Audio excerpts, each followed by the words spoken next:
Welcome to PM7 Politics.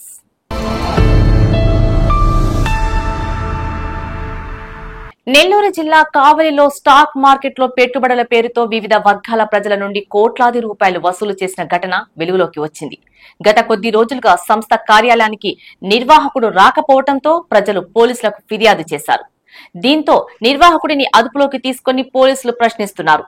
డబ్బులు వసూళ్లలో 2 constable కీలక పాత్ర పోషించినట్లు తెలిసింది.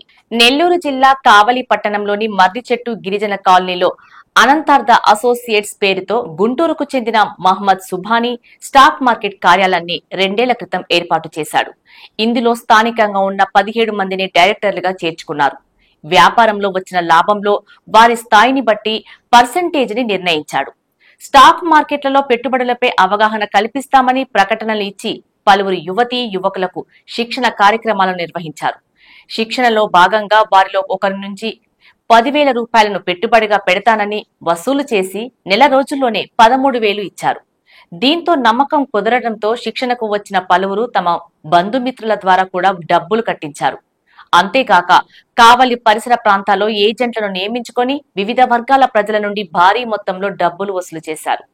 ₹1,00,000కు 6,000 నుండి 8,000 రూపాయల వరకు ప్రతిఫలాన్ని అందించారు.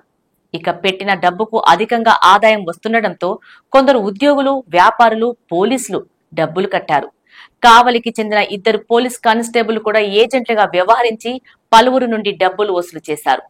ఇలా చాలా వర్గాల నుండి దాదాపు 50 కోట్ల రూపాయల వరకు నగదును సమీకరించారు. గత కొద్ది రోజులుగా కార్యాలయానికి నిర్వాహకుడు సుభాని రాకపోవడంతో అనుమానం వచ్చిన కొందరు పోలీసులకు ఫిర్యాదు చేశారు. దీంతో పోలీసులు సుభానిని అదుపులోకి తీసుకుని ప్రశ్నిస్తున్నారు. గుంటూరు, పూణె, మక్తల్, కాకినాడలలో కూడా ఇదే తరహాలో డబ్బులను సుభాని వసూలు చేసినట్లు పోలీసుల విచారణలో వెల్లడైంది. ప్రస్తుతం కార్యాలయానికి తాళం వేయడంతో డబ్బులు చెల్లించిన వారు ఆందోళన చెందుతున్నారు.